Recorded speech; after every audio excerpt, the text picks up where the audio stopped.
The Wireless Wise Guys podcast. Everything you wanted to know about cell tower leases but were afraid to ask. Powered by Tower Genius, the USA's premier cell tower lease experts.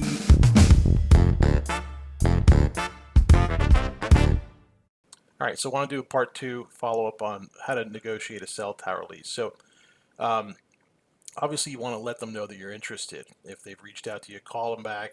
Don't show that you're too interested. It's like walking into a car dealership. You don't want to, open up your eyes too much that you're excited about the potential offer. Let them know you're interested. Call them back. Schedule a site visit. Have them walk the property. Tell them to come on out, check out the property, and have them show you where they'd like to put this. The strategy is really to get them to spend money. You want them to have some skin in the game. You don't want to be negotiating before they've even set foot on your property and spend some time and money on the site. Now, if there are 10 other parcels that are identical to yours, and they offer you $500, you're probably not going to, get too much more money. You could, but they have a lot of other choices there, as we've discussed in other videos. And another important step is avoid signing any term sheets. They're going to try to lock you in. A term sheet only serves them. It doesn't benefit you at all. Do not sign a term sheet. Let them know, hey, my handshake is good enough, my word is good enough. Everything is negotiable on these deals until the contract is signed and finalized. So there's no reason to sign a term sheet for them to lock you into some terms that you have no idea if they're good or not. So you want them to come on out, and if they can present you with a lease agreement or an option agreement, have them just tell them to use layman's terms. Send me a contract, send me a lease. I want to take a look at what you're proposing. And a lot of times they'll want you to sign or agree to terms, and the argument that I would use is, well, if you were going to go to a bank to get a construction loan, you'd want to see the drawings, you want to see the plans. Well, I'd like to see, how tall is this tower going to be? Where are you going to put it? Where are the easements coming through the property? How are you going to access it? Are you going to use my driveway? Or are you going to cut a road up the hill?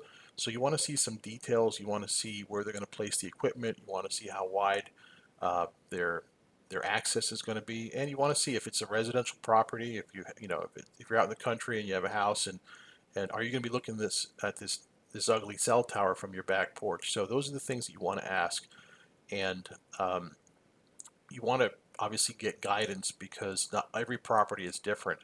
So that is basically step two. The other thing is, as we have mentioned previously, you don't want to negotiate first. You don't want to blink and offer a price right off the bat. Let them make you an offer.